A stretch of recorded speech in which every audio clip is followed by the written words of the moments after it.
Bonjour à tous, bienvenue dans cette nouvelle vidéo où je vais pouvoir voir avec vous quelles sont les 10 raisons pour lesquelles je suis venu vivre ici à Dubaï. N'oubliez pas de bien vous abonner à la chaîne juste en dessous, c'est super important pour ne pas louper les prochaines vidéos et on va pouvoir démarrer ensemble. On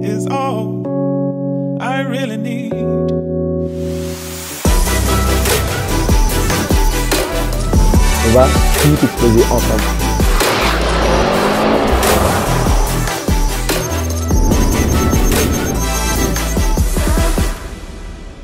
La première raison pour laquelle je suis à Dubaï aujourd'hui, c'est pour la sécurité. C'est vrai qu'aujourd'hui, clairement, à Dubaï, c'est un pays qui est hyper strict, mais il a su allier sécurité et liberté. Donc tu te sens pas en prison ou je ne sais quoi. Non, loin de là. On sait aussi à Dubaï qu'on peut vraiment se balader sans aucun souci. Tu peux avoir une belle voiture, il n'y aura pas de problème. Tu peux avoir de l'argent sur toi. Tu sais que tu ne te feras jamais racketter. Tu sais que tu n'auras jamais de soucis. Et ça, franchement, tu te sens bien. Juste le fait de savoir que tu es en sécurité, tu te sens super bien. Un exemple, vous avez tous vu la vidéo où j'ai acheté ma voiture en live. Vous avez vu, je suis sorti d'une banque avec plus d'1 million de dirhams en liquide. Je sais que j'aurais eu aucun souci. Même si je me balade avec la liasse comme ça dans la main, je sais que j'aurais eu aucun problème. Ici, franchement, les gens ont de l'argent. Les gens ne sont pas choqués par l'argent. Les gens ne sont pas choqués par les voitures ou quoi que ce soit. Je sais aussi que ma femme, elle peut sortir la nuit à 3-4 heures du matin. Il n'y aura pas un mec qui va venir l'agresser. Il y a vraiment zéro souci par rapport à ça. Donc la sécurité, c'est vraiment le top du top. Deuxième raison pour laquelle je suis à Dubaï aujourd'hui, c'est pour le lifestyle. Aujourd'hui, vous le voyez, il y a des magnifiques gratte-ciel, il y a des magnifiques endroits, il y a de très beaux restaurants, de très belles choses à faire.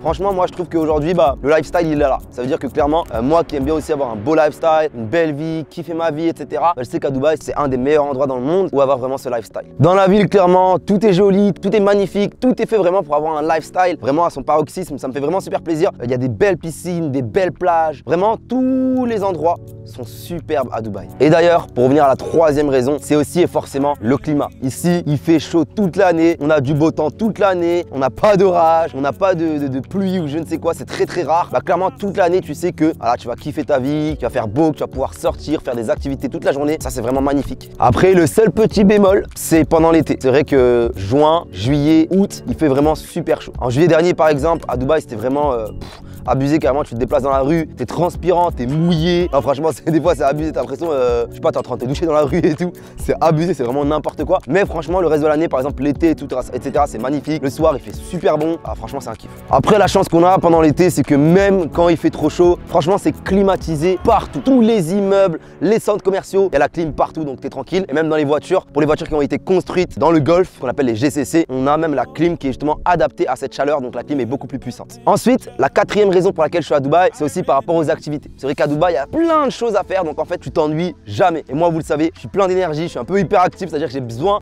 de me balader, j'ai besoin de faire pas mal de choses toute la journée. Je suis pas quelqu'un qui va me réveiller à 16 h ou je ne sais quoi. Non, moi, je profite de ma journée pleinement. Franchement, à Dubaï, t'as jamais fini de te balader, t'as jamais fini de les restaurants, tu peux limiter en faire un par jour toute l'année. Clairement, c'est hallucinant. Donc franchement, ça fait super plaisir, c'est super cool. Ici à Dubaï, tu peux faire du jet ski, comme tu peux faire du quad dans le désert, comme tu peux faire du ski. Il y a des stations de ski, etc. Franchement, c'est un délire. Tu peux faire des activités dans l'air, soit en parachute, ce que tu veux, des trucs aquaplane ou je sais pas quoi, c'est un délire. T'es là, t'es comme ça, c'est incroyable. Dans l'eau, avec les jet skis, du yacht, etc. Sur la terre, du quad, louer des voitures, aller faire le fou. Franchement, il y a de tout. La cinquième raison pour laquelle j'ai décidé de vivre à Dubaï aujourd'hui, c'est tout simplement qu'aujourd'hui, on est clairement un petit peu dans le centre du monde. On a la proximité avec l'Asie, les Maldives, les Seychelles, etc. Donc franchement, on est vraiment à côté de tout. Ça veut dire que même quand on veut voyager, on a la possibilité de voyager à côté de pas mal de beaux pays. Bon, on est un petit peu loin des États-Unis. On est vraiment à côté de tout. On est à 6 heures de route de la France, à part si bien évidemment, tu prends un vol avec 18 escales. En tout cas, sinon, en vol direct, on en a pour 6 heures. Franchement, on est vraiment un petit peu au centre du monde. Du coup, c'est cool parce que clairement, si tu as du business à gérer en France ou que tu as ta famille à aller voir ou quoi que ce soit, tu peux aller en 6 heures. Et du coup, cette proximité avec pas mal de pays nous ramène à la sixième raison, c'est vraiment la mixité culturelle.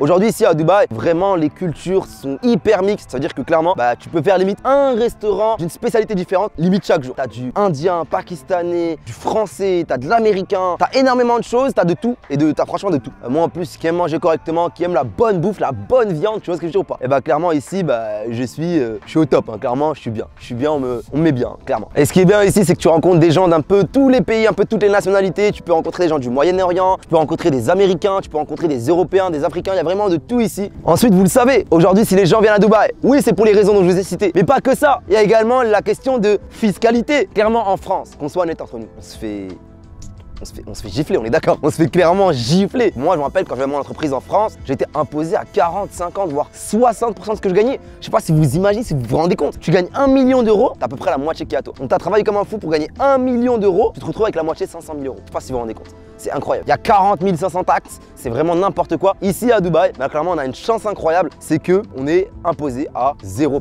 Tu gagnes 1 million d'euros, les 1 million d'euros sont à toi. Et c'est ça aussi qui m'a un peu déplu, même si oui, en France, il y a des aides, etc. Je ne cracherai jamais sur la France par rapport à ça. Il n'y a aucun souci, c'est elle qui m'a éduqué, qui m'a appris à parler, qui m'a appris à m'exprimer. Clairement, je suis totalement reconnaissant, je suis en totale gratuité par rapport à ça. Mais clairement, aujourd'hui, bah, moi, je suis un gros bosseur, j'ai des grands rêves, j'ai des grands projets, je bosse très dur pour ça. Et forcément, si je bosse d'arrache-pied et que la moitié de mon travail, elle va à l'État, bah t'es bien gentil, mais je suis pas le danon de la farce, tu vois ce que je veux dire? Donc clairement, c'est aussi pour ça que je suis venu à Dubaï, forcément, tout ce qui est fiscalité, etc. Donc je suis déclaré à des 0%. Je gagne mon argent avec la transpiration, avec la sueur de mon front. Et ben, je mérite carrément d'avoir accès à cet argent. Ce qui m'a aussi dérangé, c'est le fait que lorsque tu travailles dur, ok, on t'enlève la moitié de ton argent, pas de problème. Tu la mets sur ton compte bancaire. Et là, qu'est-ce qui se passe? On te dit que non, tu n'as pas le droit de retirer ton argent parce que, je sais pas, il faut des justificatifs, il faut je ne sais quoi. Je vais à la banque, je demande de retirer juste 5 000 euros par exemple. On me dit non, monsieur, il faut demander une semaine à l'avance, il faut des justificatifs. Pourquoi vous voulez faire ça? Pour quelles raisons? Attends, j'ai bossé, c'est mon argent. Genre pourquoi je dois me justifier sur comment je vais dépenser ou je vais investir mon argent? Je fais ce que je veux. J'ai des amis à moi, je sais par exemple, qui voulaient investir dans la crypto-monnaie et on leur a pas laissé. À la banque, on leur a dit non, c'est interdit, vous faites pas ça, on vous accepte pas le retrait. What? T'es qui toi en fait? T'es qui pour me dire ce que je dois faire? Vous voyez ce que je veux dire? Et moi ça m'a dérangé juste pour retirer 1000 euros, il te faut une semaine et des fois même c'est refusé. Oh non désolé monsieur, les raisons ne sont pas bonnes. C'est mon argent, qu'est-ce que tu me racontes? Je pense que vous l'avez vu dans une ancienne vidéo que j'ai faite où j'ai acheté notamment le Urus. Je suis parti à la banque ici à Dubaï, j'ai retiré plus de 1 million de dirhams, ce qui équivaut à plus de 250 000 euros en liquide, en one shot, sans avoir à me justifier, sans quoi que ce soit. Je suis parti, ils m'ont dit ok pas de souci. Et j'aime trop ce bruit là, les billets là.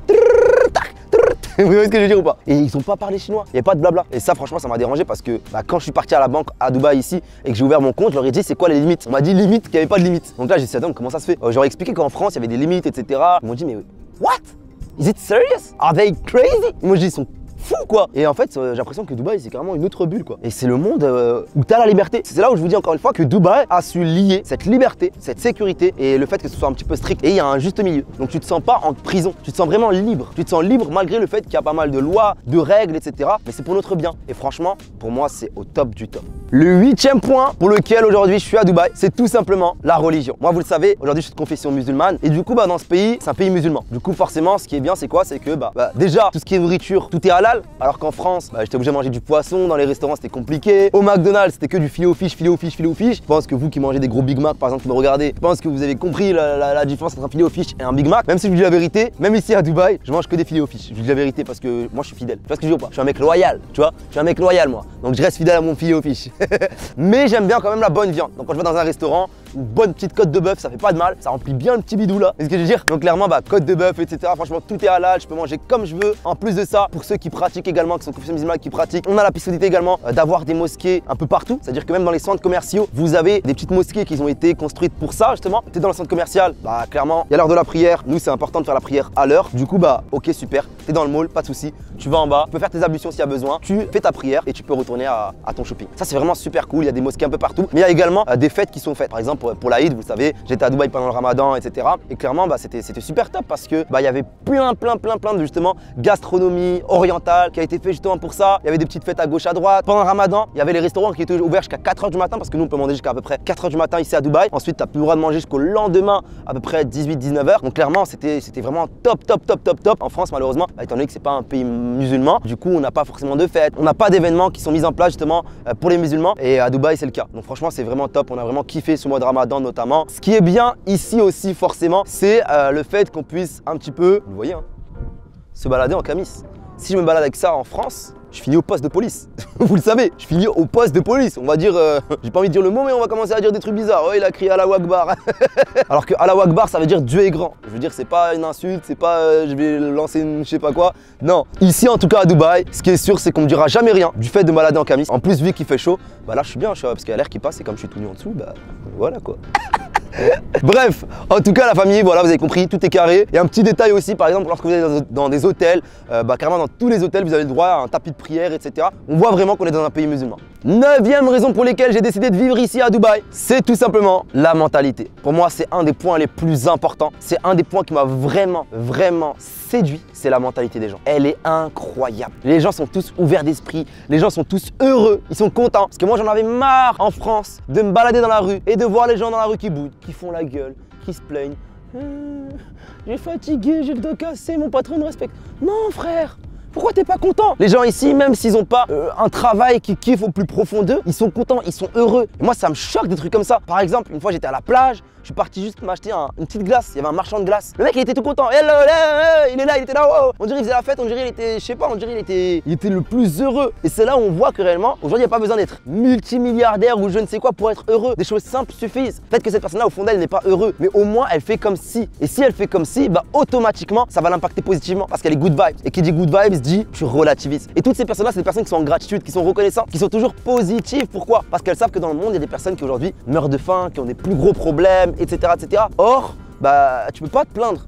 Aujourd'hui, personne ne peut se plaindre. T'as 2 bras, t'as 2 jambes, t'as un cerveau, tu peux pas te plaindre. Franchement, si tu te plains, c'est que tu n'es pas reconnaissant et que tu te rends pas vraiment compte de la chance que tu as. Je vous donne un exemple encore une fois. Hein. Les gens sont ouverts, les gens parlent avec vous, il n'y a pas de timidité, il n'y a pas de je ne sais quoi. Parce que c'est vrai qu'en France, dans notre éducation surtout, on nous a toujours dit attention, ne parle pas aux gens, ne donne pas ton salaire, ne parle pas à un inconnu. Ici, c'est pas du tout le cas. Ici, tout le monde parle avec tout le monde est good vibes. Et la preuve, moi, ce qui m'a choqué aussi, alors que c'est un truc qui devrait être naturel, qui devrait être normal. Quand je vais dans les ascenseurs et que je croise quelqu'un, il me dit quoi?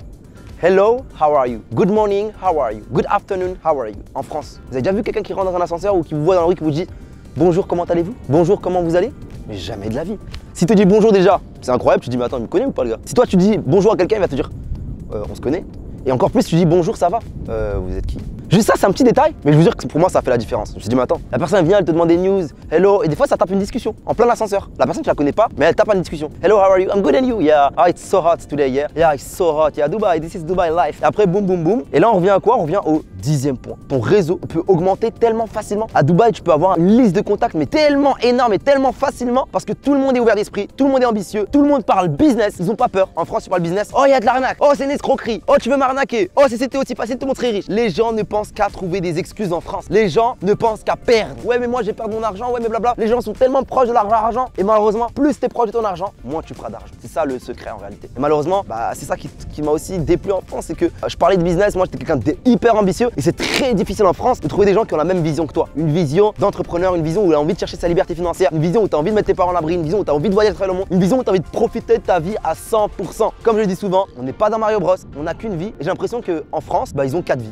Tu vois, comme Mario Bros, et que bah, ils se disent vas-y c'est bon cette vie là, je suis sérieux et la prochaine vie bah je kifferai, je prendrai plus de risques, on verra. Non mon gars, on n'a qu'une vie, profites-en. Et j'ai l'impression qu'à Dubaï ils ont compris ça, ils ont compris qu'ils avaient qu'une vie. Et bien évidemment, ils préparent également l'au-delà. Donc je suis d'accord là-dessus. Forcément aujourd'hui, ok, on n'a qu'une vie, ok, il faut garder les pieds sur terre, mais il faut aussi comprendre qu'il y a un au-delà et qu'il faut rester des personnes droites, des personnes pieuses, des personnes vraiment carrées. C'est vraiment super important du moins pour moi et je respecte pour des personnes qui ne croient pas en Dieu ou quoi que ce soit, je respecte totalement, il n'y a pas de souci par rapport à ça. On a vraiment un équilibre entre tous ces points que je vous ai énoncés, tous ces points positifs. Franchement, c'est super top. Et je vous dis la vérité là, je suis en train de me poser une question. Est-ce que réellement il y a des points négatifs à Dubaï? Parce que c'est vrai qu'aucune ville, aucun pays n'est parfait. Donc j'ai envie de me poser la question, mais honnêtement là, au moment où je vous parle, il n'y a rien qui me passe par la tête. Donc moi je kiffe. Et même les points négatifs pour moi, ils sont rattrapés par tous les points positifs. Donc même s'il y a des petits détails négatifs, bah franchement les points positifs font en sorte que les points négatifs on les voit même pas. T'as 10 points positifs, même si t'as un point négatif, bah c'est comme en trading, le risque-reward ratio. T'as une perte, 9 gains, qu'est-ce que tu t'en fous? Vous voyez ce que je veux dire? Donc clairement c'est vraiment super carré. Donc moi je suis vraiment super heureux, super content. Dites-moi en commentaire, vous, qu'est-ce que vous en pensez? Est-ce que vous souhaiterez vivre à Dubaï? Citez-moi votre pays préféré ou le pays où vous souhaitez vivre. Et clairement n'oubliez pas de lâcher un petit pouce bleu dans la vidéo,